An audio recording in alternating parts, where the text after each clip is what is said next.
Hello friends, welcome back to our channel மாணவன் ஆசிரியர். இன்னைக்கு இந்த வீடியோவில் 11th standard common half yearly examination December 2024 accounts Tamil medium question paper தான் பார்க்க போகிறோம். 11th ஸ்டாண்டர்ட் அரையாண்டு தேர்வு டிசம்பர் 2024 கணக்கு பதிவியல். டோட்டல் மார்க் வந்து 90 மார்க்கு, டைமிங் வந்து 3 hours. சரியான விடையினை தேர்ந்தெடுத்ததுக்கு ஒரு 20 கேட்டிருக்காங்க. இதெல்லாம் புக் பேக் நல்லா பார்த்துக்கோங்க. ப்ளஸ் இந்த கொஸ்டின் பேப்பரில் கூடிய 2 mark question, 3 mark question, 5 mark எதுவும் ஸ்கிப் பண்ணாதீங்க. எல்லாத்தையும் நல்லா படிச்சுக்கோங்க. கண்டிப்பாக இதில் வந்து கொஸ்டின்ஸ்லாம் உங்களுக்கு ஆஃப் எக்ஸாமினேஷனுக்கு ரிப்பீட் ஆகும். எவையேனும் 7 வினாக்களுக்கு விடையிலி வினாயன் 30 கட்டாய வினா. கணக்கியல் வரையறு, துணை ஏடுகளின் வகைகளை எழுதுக, வியாபார தள்ளுபடி என்றால் என்ன, அதே மாதிரி கணக்கியல் சமன்பாடு கொடுக்கப்பட்டிருக்கு. பின்வரும் குறிப்பீட்டு பதிவுகளுக்கு விளக்கப்பதிவு தருக.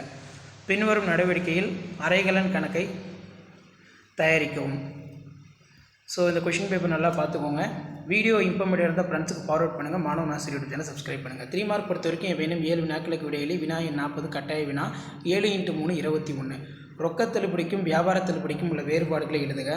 இரட்டை பதிவு கணக்கியல் முறையின் பொன்னான விதியினை தருக. இதெல்லாம் ரொம்ப ரொம்ப முக்கியம், சரிங்களா? ஸோ அதே மாதிரி கீழே தவணை நாட்களை கண்டறி. பின்வரும் நடவடிக்கை குணால் என்பவரின் தனிப்பத்தி ரொக்க ஏட்டில் பதிவு செய்க. பின்வரும் விவரங்களிலிருந்து ஜெயக்குமார் என்பவருடைய 2016 டிசம்பர் 31 நாளுக்குரிய வங்கி சரிகாட்டும் பட்டியலை தயார் செய்க. ஸோ இந்த கொஷின் பேப்பர் நல்லா பார்த்துக்கோங்க. இந்த கொஷின் பேப்பர் யூஸ்ஃபுல்லாக இருந்தால் ஃப்ரெண்ட்ஸுக்கு ஃபார்வர்ட் பண்ணுங்கள். இது கவர்மெண்ட்டோட அஃபிஷியல் ஒரிஜினல் கொஷின் பேப்பர். கண்டிப்பாக அக்கௌண்ட்ஸ் 11th பொறுத்த வரைக்கும் சம்ஸ் எல்லாம் இதில் இருந்தால் கேட்பாங்க ஆஃப் இயர்லி எக்ஸாமினேஷனுக்கு. முடிஞ்ச வரைக்கும் வீடியோ ஃப்ரெண்ட்ஸுக்கு ஃபார்வர்ட் பண்ணிடுங்க. மாணவன் ஆசிரியர் யூடியூப் சேனல் சப்ஸ்கிரைப் பண்ணி கீழே இருக்கக்கூடிய பெல் ஐக்கானை ப்ரெஸ் பண்ணி ஆள்னு வச்சுக்கோங்க. அப்போ தான் நான் கொடுக்கக்கூடிய ரெகுலர் அப்டேட்ஸ் எல்லாம் தொடர்ந்து உங்களுக்கு நோட்டிஃபிகேஷன் வந்து பார்த்தோன்னா ஷோ ஆகிட்டு இருக்கும்.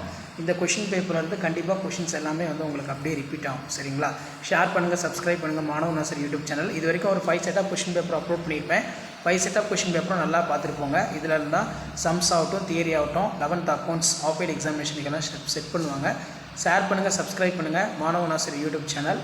தேங்க்யூ.